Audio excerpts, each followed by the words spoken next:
4th of July, an amazing holiday, Independence Day, our birthday. I mean, unless you canceled that mug. It's a pretty dope day. You got fireworks, barbecue, family, some drink, some weed, niggas free.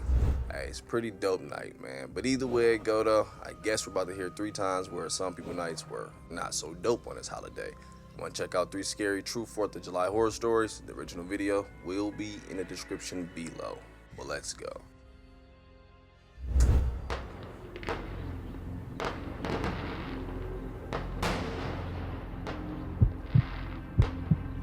Story 1 by Chester. I live in a normal suburban town. It was 4th of July weekend, so I had a mini party in my backyard. My parents were away, so it would work out perfectly. I invited about 20 people. We have a pool, so I told people to bring their bathing suits. I also had some fireworks left over from last year that I told everyone we'd shoot off towards the end of the night. I tried to keep the gathering strictly in the backyard because I didn't fully trust people not to make a mess inside the house. Everything went fine. Anywhere from 20 to 30 people showed up. Everyone stayed in the yard. Some people jumped in the pool, others played drinking games, and later in the night we shot off some fireworks in the street. The party started to die down after 12, and by 1:30 everyone was gone. There were a million red plastic cups in the yard and tons of empty cans and bottles. But that was a mess to worry about tomorrow. I was beat. I went inside and changed out of my clothes and brushed my teeth, then crawled into bed. I was pretty buzzed, so I didn't think I'd have any trouble falling asleep. Suddenly, outside, I heard firecrackers going off. It sounded like it was right outside my window, in our backyard. I got up and looked out the window, and to my confusion and downright horror, I saw a line of firecrackers going off next to our pool. My initial reaction was to yell out the window who did that. I figured it had to be one of my friends who stayed behind pranking me. I ran downstairs into the back door. I slid open the glass door but kept the bug screen door closed. I looked around the backyard and said again, "Who's out there?" By now the firecrackers had finished going off. Someone was back there, and they just set them off. That doesn't happen by accident. I texted as many people as I could think to, and then the group chat asking who was still at my house. Only a few people answered, most likely because a lot of people were asleep already. Everyone who answered said they're in bed or at home though. I stepped outside into the backyard and looked around for a minute, and when I saw no one, I went back in, shut the door and locked it, and went back upstairs to my room. I was barely in bed for 5 minutes before hearing something come from the upstairs living room down the hall. Then I heard the sound of a beer pong ball falling off the table and bouncing on the wood floor. My heart started to race. Was someone in the house? Did one of my friends pass out on one of the downstairs couches? Or maybe in one of the other bedrooms? While this seemed like a possibility, I wasn't about to go out there. I got out of bed and went to the door to put my ear up to it and listen. I didn't hear anything for a moment. I waited, and then, clear as day, I heard footsteps approaching my door, then the doorknob. I'm gonna let the ad play real quick, but what would suck though is the entire time I know I will be thinking, yo, this is one of my friends playing around. I know this is a prank, this is a joke, and I get to trying to play him back. But a little bit though, it would cross like, yo, what if this is for real though? Hey, this is creepy though. I didn't hear anything for a moment.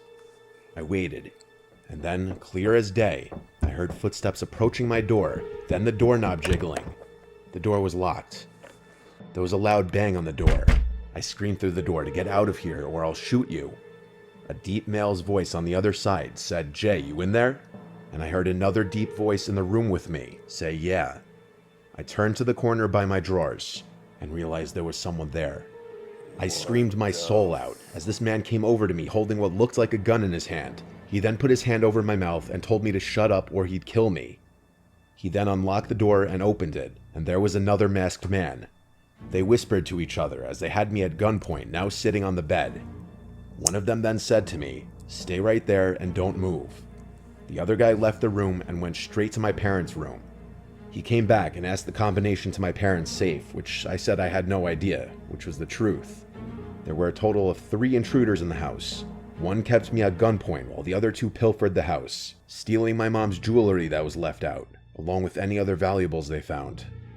After the longest 10 minutes of my life, one of the men yelled, "Let's go," and the man who had me at gunpoint left the room, and I heard them all hurry out the back door. I tried to see what kind of car they left in through a window, but it appeared they didn't park near my house. I called 911 right away.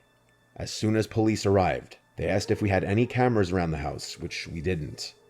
They then asked if they got any of the names or saw any of their faces, and all I could give them was that one of them was referred to as Jay by the others. They asked if I saw the getaway vehicle, and I said no. The police asked a bunch of neighboring houses if they had cameras that may have picked up on the robbers, and after my neighbors all reviewed their doorbell cameras, none of them picked anything up. I think my house was targeted by a group who saw I was having a party, and they set the firecrackers off to lead me outside of the house so they could sneak in. That's the most likely explanation to me. My parents were livid with me for having the party, as they believed that led to the robbery. But they also were relieved I'm okay, and sympathetic that I had to experience this. Because of this experience, I'm a strong advocate for having security cameras around your house. Dog, thinking you got away, door locked and everything, just to hear somebody else already that boat behind you. I ain't gonna lie, that part was low-key trippy as hell. And yeah, my kid would not know my safe lock combination either. Hell no, you don't need it. Definitely need some cameras on the crib. That nice ass house. Fletch. It was 4th of July 2015. The park by my house was having their annual fireworks show, but it always gets way too crowded and chaotic. Plus, parking is non-existent. Little did most people know there's a little sump next to the park that had a perfect view of the fireworks show. I found this out through one of my friends one year. This sump was accessible through one of the dead-end residential streets that ran alongside the park. Since the 4th was on a Saturday this year, it would probably be even more crowded, but it would also make a perfect date. I was talking to this girl Ashley I met in one of my classes the previous semester, and we'd already been on a few dates over the course of a few months. I asked her if she'd want to go to the fireworks show with me, and she said she already really wanted to go, so absolutely. She came to my house first, and then we walked from my house to the park since it was so close, and we were bringing alcohol. I told her we'd have our own little private spot to watch the show at that no one else really knew about, and she said she was super down. Damn along sump, with some tequila. What do you call that? I never heard of it, but damn sump. You about to take me to those sump? I know I just contradicted myself, but still, knowing it's a nice getaway spot, just ducked off. Yeah, I like that, but knowing the name, hell no. Watch the show Stop at last, so let's get to the video. We're bringing alcohol. I told her we'd have our own little private spot to watch the show at that no one else really knew about, and she said she was super down. Along with some tequila and soda, I brought a big blanket for us to lay on in my backpack. There was already a lot of commotion by the park entrance. We walked right past it as the cars were piling up in the parking lot. We continued down the dead end where the sump was. The sump was rectangular and fenced off, but it was very easy to get inside. The gate wasn't even locked. Inside the sump was just a bunch of trees, and then at the bottom of it, a small grass clearing, where we planned to lay out the blanket. I led us to the gate, which yet again wasn't locked, and I quietly opened and closed it. I told her to be careful as we walked downhill into the sump. It was around 8 o'clock, which was when the fireworks were supposed to start. I laid out the blanket on the smoothest part of the ground. I didn't take into account how dark it would be in there before the fireworks started, so we both turned on our phone flashlights and laid them down just as temporary lights. We started making tequila sodas right away. From down in the sump, we couldn't really hear any other people from up in the park, just the occasional car horns honking. It was right around the time we started to first drink that both of us heard something from behind us. It was like the sound of brush being stepped on. We turned around to see darkness. I pointed my flashlight over there, but it didn't really reach that far. The iPhones back then were like the 6s. I don't remember their flashlights being the best. Ashley asked me how likely it was that other people would come down here. I replied that other than a couple of my friends knowing about it, I doubted anyone else would come down. I explained to her that it could have been a small animal. The first fireworks were shot into the air, which startled us. The fireworks would light up the entire sump briefly, though, especially the bigger ones and when multiple were shot at once.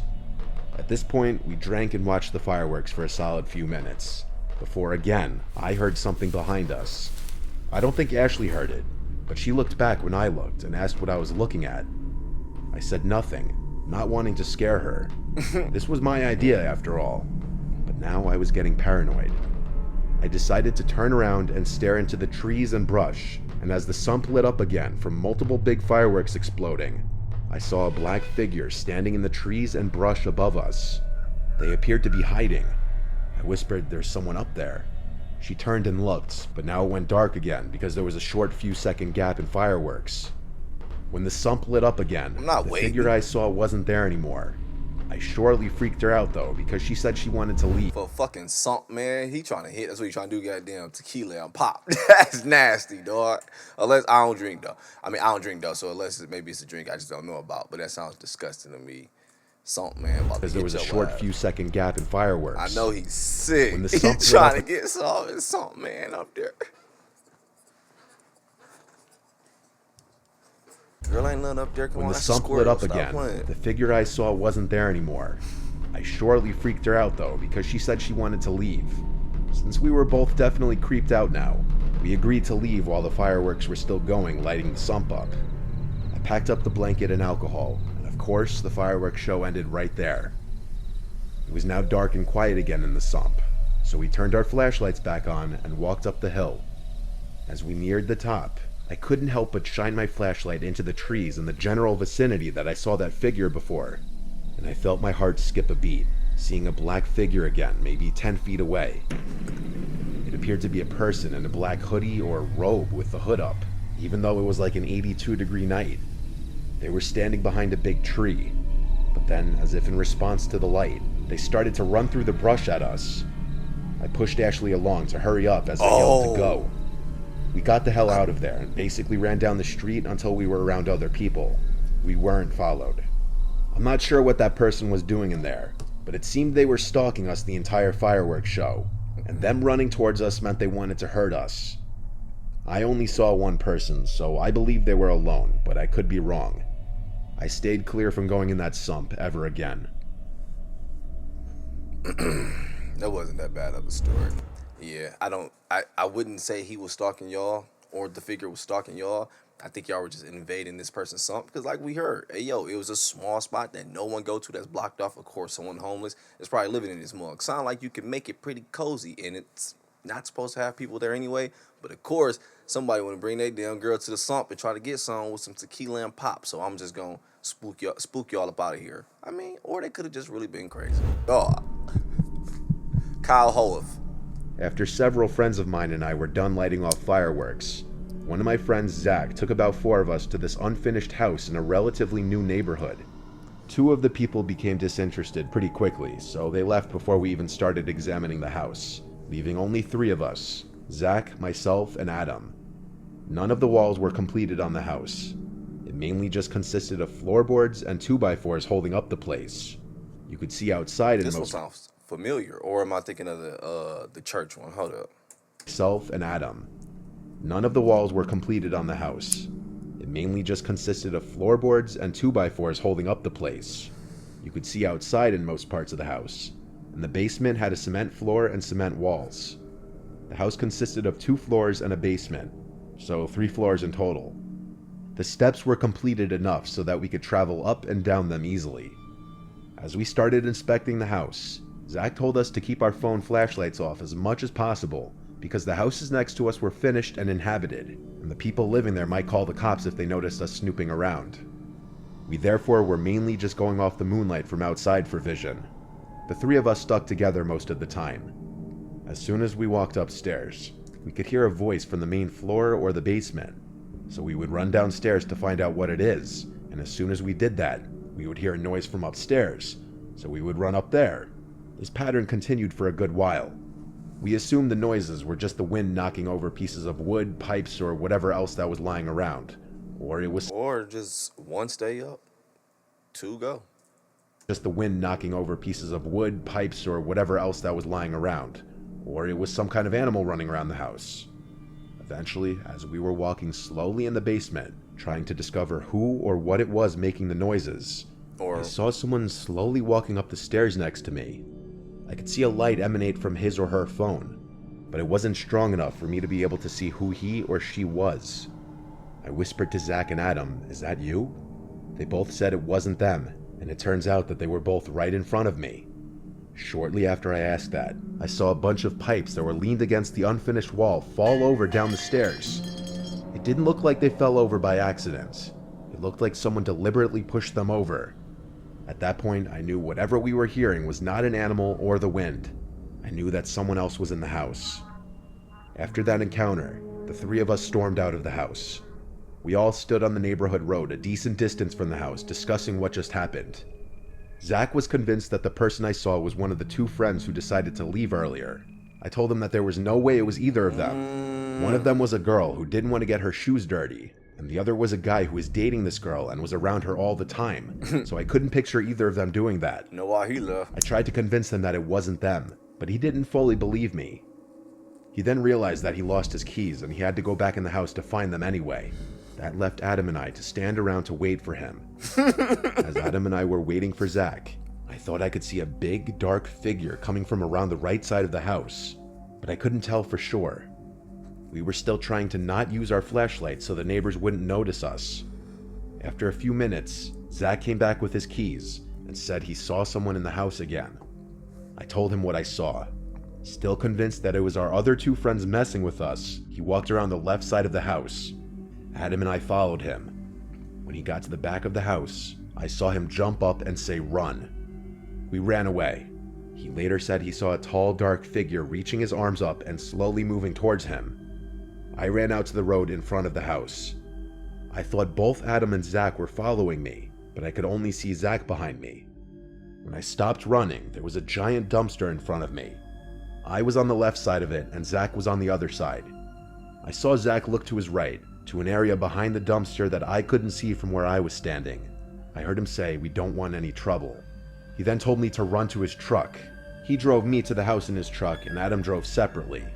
Apparently Adam had already gone to his car. I ran towards the truck and we took off. Zach told me that he saw a big dark figure approaching him.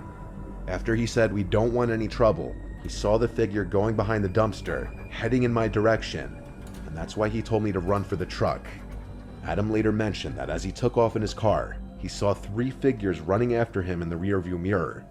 Chances are these figures could have been neighbors messing with us, but the way in which they acted was very strange. Yeah, considering how... Because at first I was thinking it was kind of similar to part two, well, the second story where I was like, maybe this person tried to get you out of their spot, but nah, this is a little excessive. They are chasing these dudes down. This may be a little more to this one. They may want a little more. Neighbors messing with us, but the way in which they acted was very strange. Or they just really want to. Considering how big and tall some of them seemed to be, it's hard for me to believe that they were just teenagers. Zach was in his early 20s, Adam was in his late teens, and I was in my late 20s when this happened. I can't help but wonder who those people were, and how capable they were of doing something far worse than just messing with us and scaring us away. You said late 20s. Wait, how? Wait. Strange.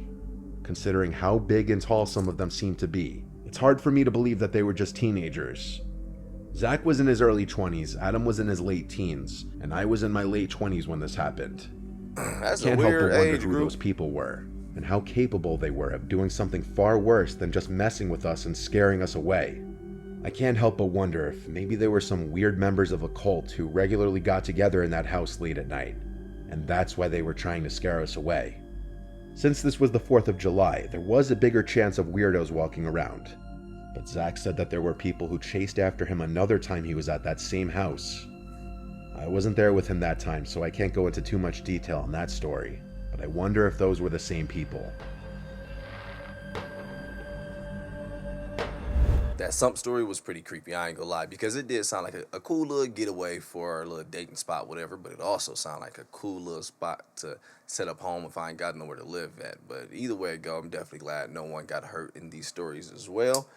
I don't think, yeah, no one got hurt in these, right? I'm gonna go ahead and get out of here. You go ahead and enjoy your day, your morning, your evening, your night. Whenever you're watching this video, do me a favor real quick, since if you still here at this point, click that like button for me. I appreciate it. Also, go ahead and check out that Twitch out in the description, because we do be going live. Hey, I'm out.